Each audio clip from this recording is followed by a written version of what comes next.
교회를 주제로 말씀을 이어가고 있었는데요. 앞서 두 번의 수요 기도회에서 나누었던 말씀을 잠시 좀 정리해드리면, 첫 번째 사도행전 20장 28절 말씀이었습니다.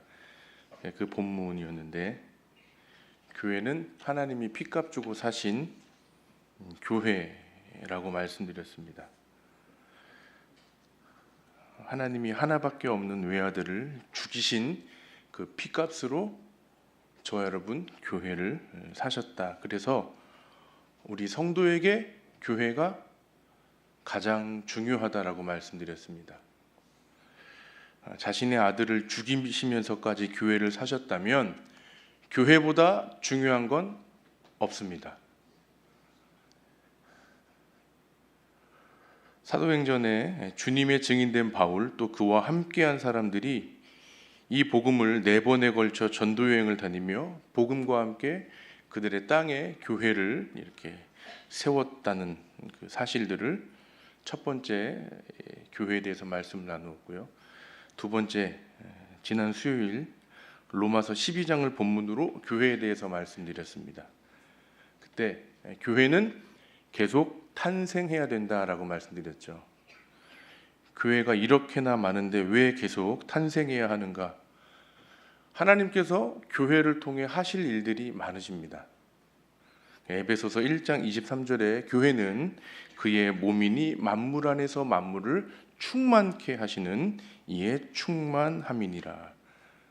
세상은 교회 없이 결코 충만할 수 없고 교회만이 세상을 충만케 할 수 있다. 이 말씀 지난주 같이 나누었습니다. 하나님께서 세상을 살아가는 저와 여러분에게 가정을, 또 교회를 주셨는데요.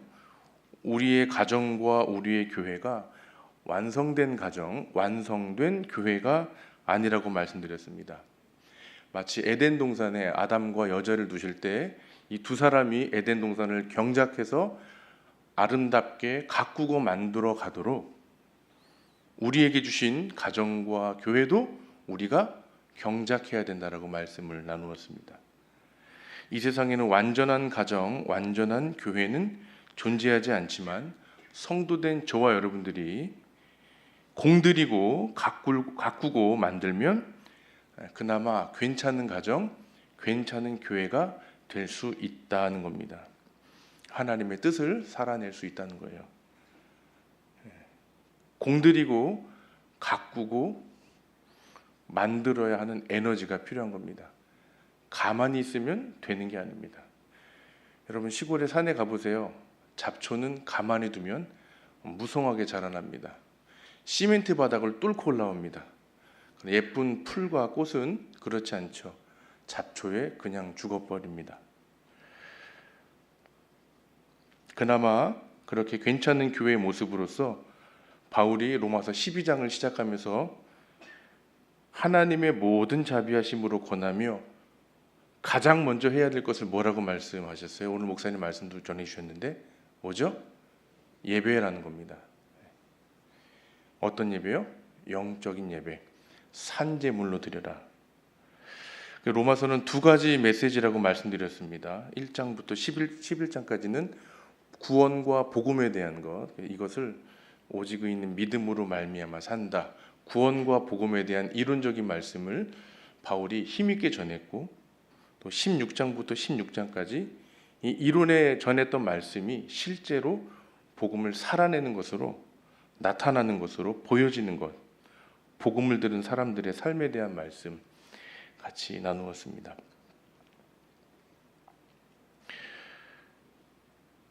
여러분, 우리가 믿음과 삶을 잘 살아낼 수 있는 것은 우리의 노력이나 열심이나 어떠한 실력이 아니죠. 오직 하나님의 은혜입니다. 하나님의 은혜를 고백하는 저와 여러분 되기를 바랍니다. 잠시라도 잊어버리면 내가 했다고 착각하는 거예요. 하나님은 하나님의 은혜라는 것을 알려주시기 위해 하나님의 피값 주고 사신 교회, 저와 여러분 되게 하신 것입니다. 우리를 피로 사신 주 하나님을 찬양합니다. 할렐루야. 여러분, 교회는 예배하는 공동체요, 선교하는 공동체요, 전파하며 가르치는 공동체입니다. 마태복음 28장 마지막 18절 이하 20절에 예수님께서 무슨 말씀을 하고 떠나셨어요?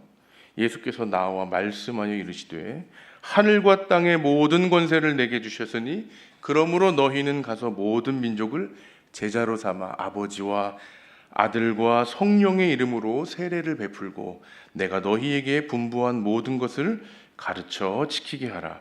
볼지어다 내가 세상 끝날까지 너희와 항상 함께 있으리라.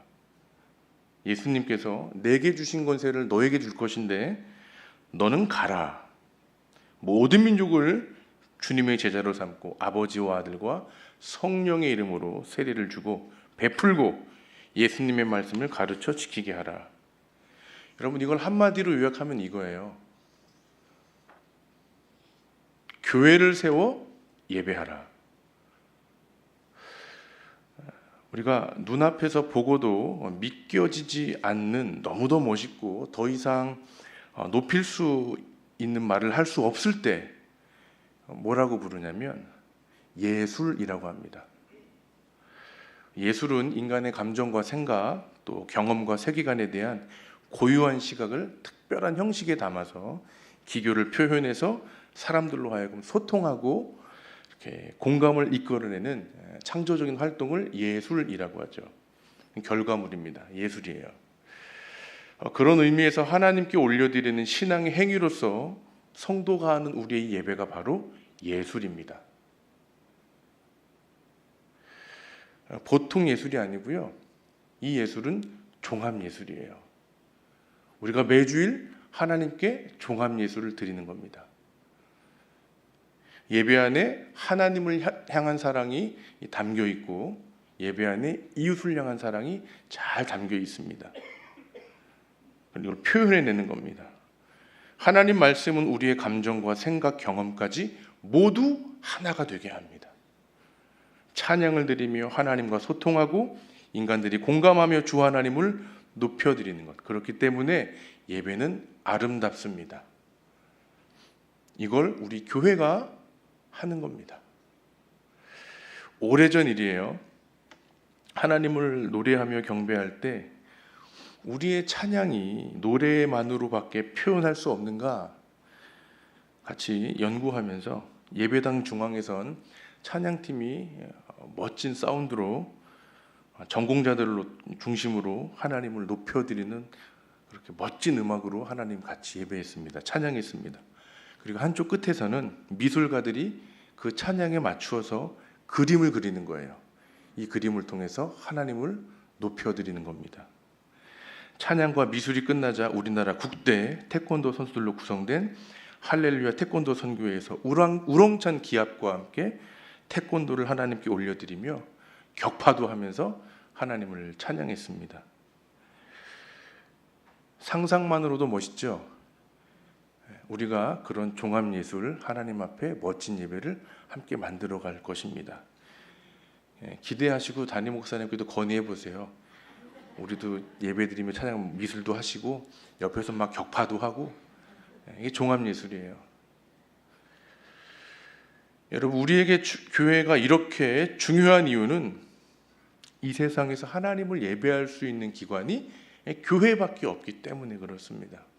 예배라는 말을 잘 들으셔야 돼요. 집회 모임이 아닙니다. 기도회가 아니에요. 경건회가 아니에요. 우리 총회에서 예배라는 단어를 주일날만 쓰기로 했습니다. 이 주일날 종합예술, 하나님 사랑, 이웃 사랑을 다 담아내면서 하나님을 높여드리는 겁니다. 이 교회밖에 할 수 없는 거예요. 그런데 이 단어를 잘 사용하셔야 됩니다. 찬양 예배를 흔히들 열린 예배로 이렇게 좀 혼동하시는 것 같아요. 여러분, 제가 우리 몇 번 설교하면서 우리 교단에서는 성가대란 말을 안 쓰기로 했다라고 이제 몇 번 얘기했는데 그래도 막 자신 있게 하시는 분들이 계시더라고요. 배운 대로 하시길 축복합니다. 신학적으로 예배는 열려 있는 게 아니에요. 열린 예배라는 게 없어요. 예배는 닫혀 있는 겁니다. 들어보세요. 찬양 예배를 열린 예배로 혼동해서 쓰시면 안 돼요. 열려 있다면 누구나 다 와서 예배할 수 있는 겁니다. 여러분, 그런데 누구나 다 와서 예배할 수 있어요? 와서 예배를 보고 갈 수는 있습니다. 그런데 하나님께서 그 사람의 예배를 받으실까요? 예배가 우리가 드려졌다면 받으신 하나님이 받으셔야 예배가 된 건데 와서 봤어요. 혹시 모르죠, 이 자리에도. 예배를 드렸는데 하나님이 받으셔야 예배가 되는 거잖아요.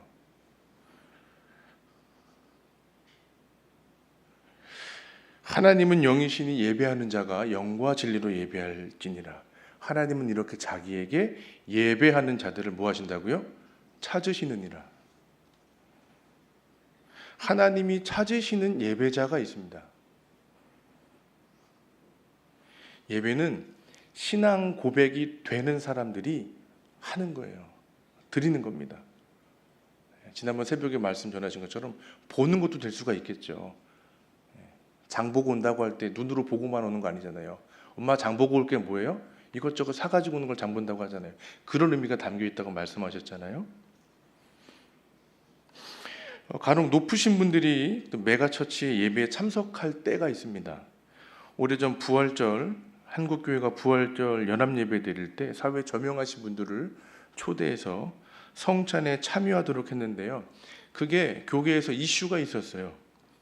성찬하며 분병분잔할 때 세례받지 않은 비신자에게도 성찬을 줄 수 있는가? 그들에게 성찬을 베풀었기 때문입니다. 그분들의 신앙을 함부로 평가하거나 폄하할 생각 전혀 없습니다. 들어보세요. 평소에 주님과 아무 상관없이 살다가 주님이 피와 살을, 주님이 우리에게 생명 주시려고 피와 살을 주셨는데 아무런 상관없이 살다가 성찬에 참여하면 그거 죄 아니에요? 성경 그렇게 하지 말라고 우리 가르치는데. 그리고 거룩한 예식에 하나님께서 그분의 예배를 받아주실까요? 그분은 이 교회를 위해 하나님께서 당신의 피값으로 교회를 사신 것을 알고 있을까요?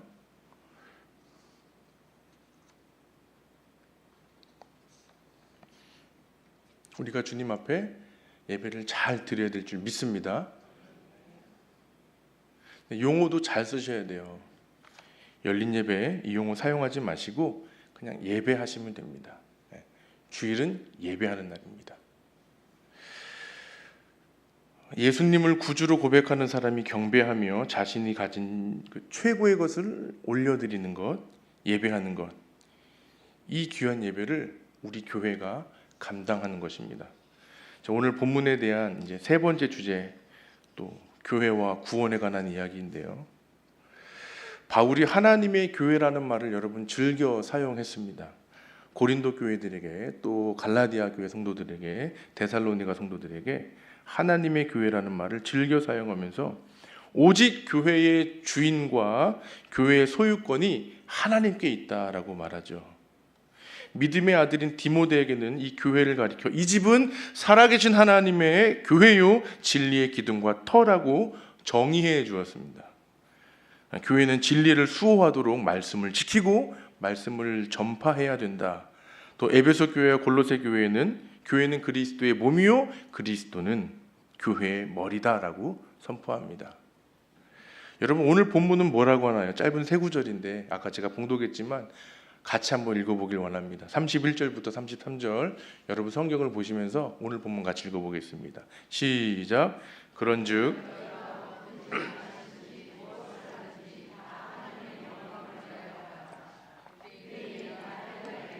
하나님의 교회나 거치는 자가 되지 말고 나와 같이 모든 일에 모든 사람을 많은 사람의 유익을 구하여 그들로 구원을 받게 하라. 아멘.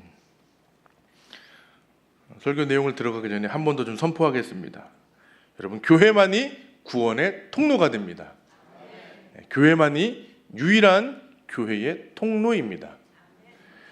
31절에 보니까 먹든지 마시든지 무엇을 하든지 뭐라 그래요? 다 하나님의 영광을 위하여 하라. 누굴 보고 가르치는 거예요?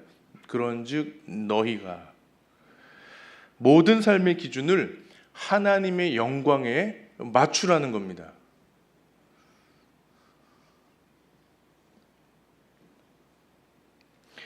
인생의 모든 행위, 말과 행동에는 여러분 목적이 있어요. 저는 이게 좀 얼띄어 가지고요.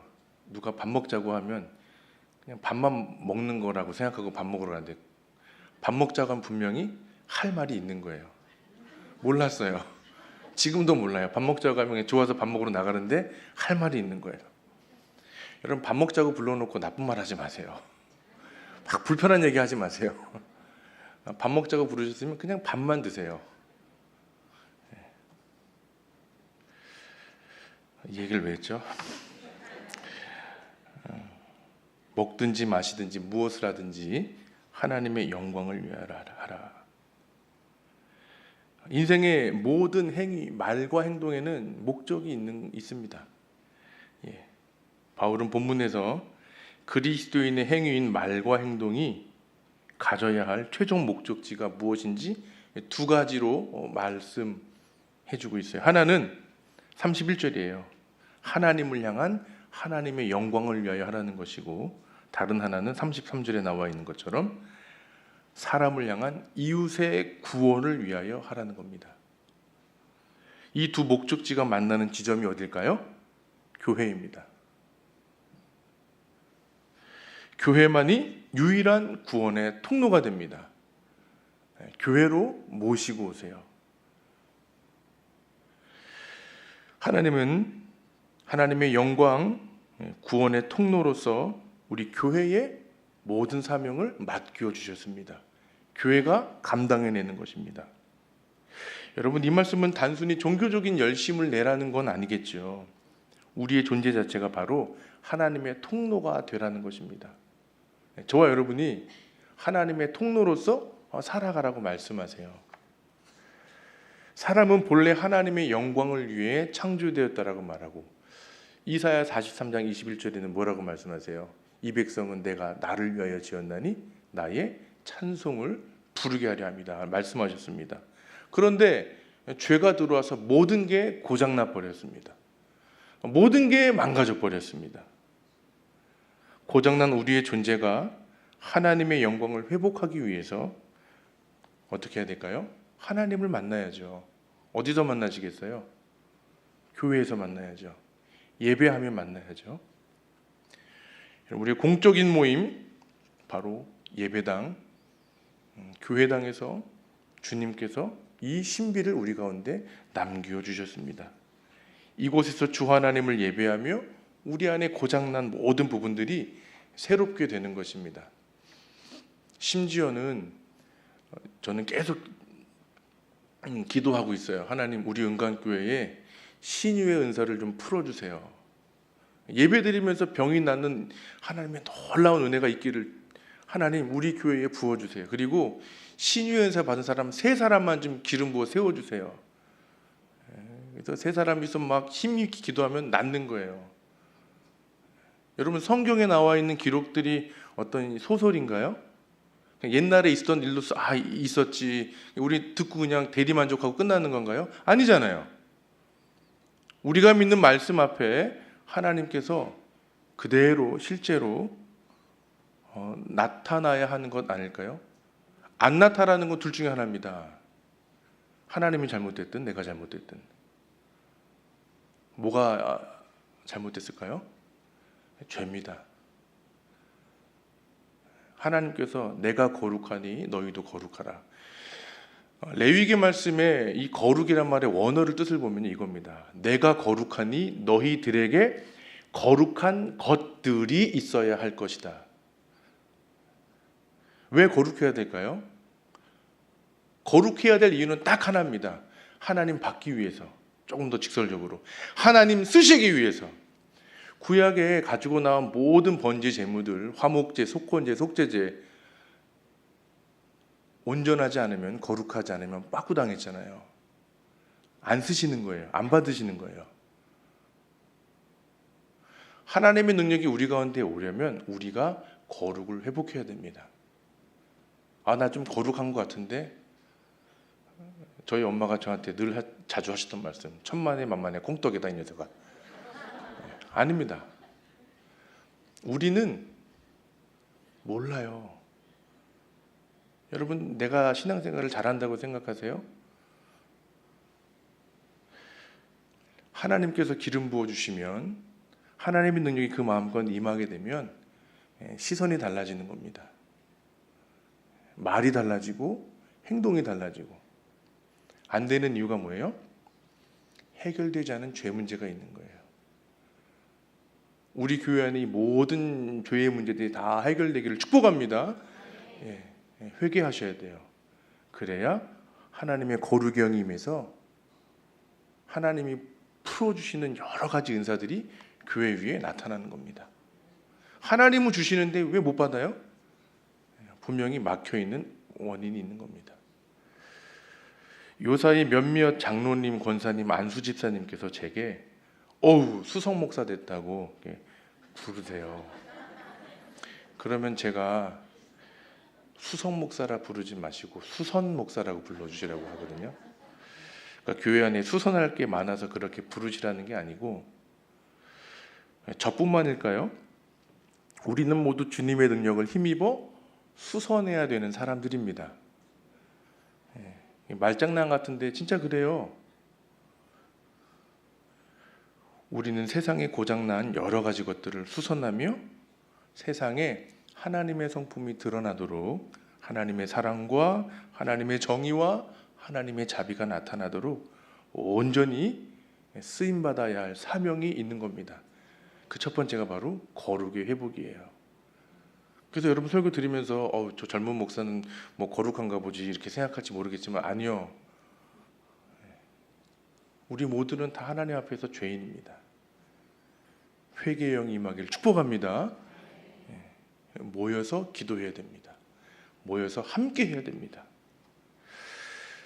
세상이 교회를 통해 하나님을 보지 못한다면 그 교회는 구원의 통로로서 기능을 상실한 겁니다. 우리의 일상이 하나님의 영광을 향할 때 비로소 교회는 세상을 구원으로 초대할 자격이 있어지는 것 아니겠어요?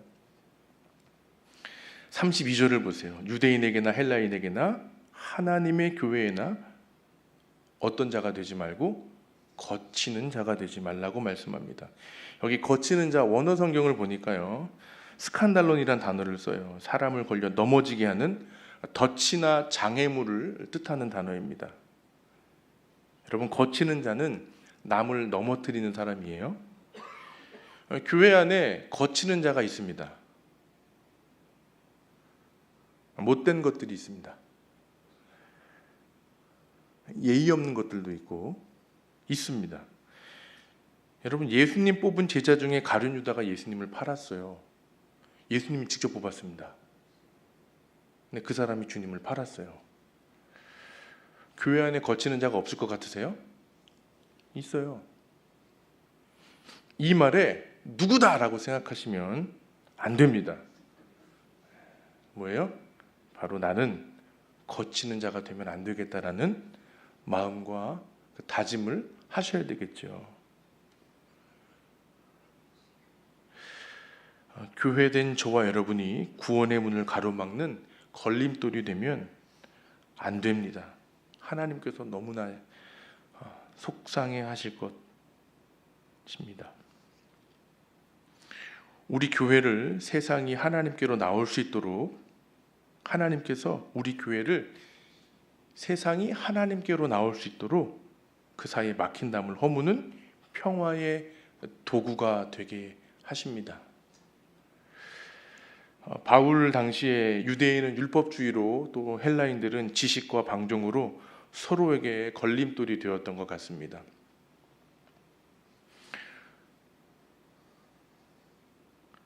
요새 교회도 세상의 기준보다 간혹 낮은 윤리의 좀 모습이 보여지기도 하는 것 같습니다. 이기적인 모습, 구원의 통로를 스스로 막아버리는 교회의 모습. 교회는 첫 번째 사도행전에서 같이 말씀 나눴던 것처럼 부름받은 자들의 모임은 에클레시아, 우리는 보냄받은 자들로서 하나님의 은혜에 구원의 복음을 전해야 할 줄 믿습니다. 결코 거치는 돌이 되어서는 안 되는 것입니다. 여러분, 다시 한번 선포합니다. 교회만이 구원의 통로가 됩니다. 구원의 통로가 멸망과 실족의 통로가 되어서는 안 되는 것입니다. 33절, 나와 같이 모든 일에 모든 사람을 기쁘게 하여 자신의 유익을 구하지 아니하고 많은 사람의 유익을 구하여 그들로 구원을 받게 하라. 이 말씀에서 보면 구원의 통로가 되는 구체적인 원리, 구조가 좀 나와 있어요. 그것은 나의 유익을 타인의 유익으로 바꾸라는 것입니다. 자신의 유익을 구하지 아니하고 많은 사람의 유익을 구하여 그들로 구원을 받게 하라. 사람을 기쁘게 하는 것, 사람을 유익하게 하는 것. 여러분, 진정한 기쁨은 무엇인가요? 예수 그리스도. 진정한 유익은 무엇인가요? 예수 그리스도. 사람을 기쁘게 한다는 것, 사람을 유익하게 한다는 것은 바로 예수 그리스도를 전해주는 겁니다. 왜 교회가 유일한 구원의 통로입니까? 세상의 어떤 기관도 사람에게 생명을 줄 수 없습니다. 영원한 생명, 오직 교회만이 줄 수 있는 것입니다. 제가 지난주 월요일 새벽에 제 모교 학훈을 좀 말씀드렸어요. 당년에 거두려거든 곡초를 심고, 10년에 거두려거든 나무를 심고, 100년에 거두려거든 사람을 심고, 영원히 거두려거든 복음을 심으라. 여러분, 교회에 이 복음의 능력을 주셨습니다. 예수님께서 십자가에 보이신 그 사랑이 이 구조와 이 원리와 일치합니다. 예수님께서 자신의 생명, 유익을 포기하심으로 우리 모든 사람에게 구원, 생명을 주셨습니다. 교회가 존재하며 구원의 통로가 되는 하나님의 복음, 예수 그리스도께서 자신의 생명을 내주어 우리를 구원하셨듯이 우리 교회가 세상을 위해 하나님의 사랑으로 헌신하게 될 때, 헌신하며 나아갈 때, 헌신할 때 비로소 그 사랑이 차츰차츰 일어나 역사하는 것입니다. 사랑하는 여러분, 세상에 수많은 기관과 단체가 있지만 생명을 전하는 곳은 바로 우리 교회밖에 없습니다. 교회가 가장 중요합니다. 교회는 계속 탄생해야 됩니다. 이 교회가 하나님의 구원을 맡았습니다. 저와 여러분에게 구원의 통로 하나님 되게 하셨습니다.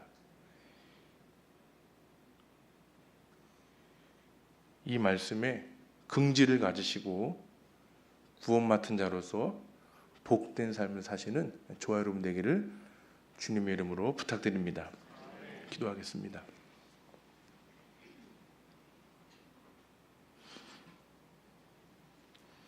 하나님 아버지, 교회만이 유일한 구원의 통로인데, 이것이 가장 귀한 우리의 복음인데, 또 사랑이요 전할 하나님의 말씀인데, 우리 마음에, 우리 눈에 이것보다 좋아 보여지는 것들이 계속해서 아른아른거립니다.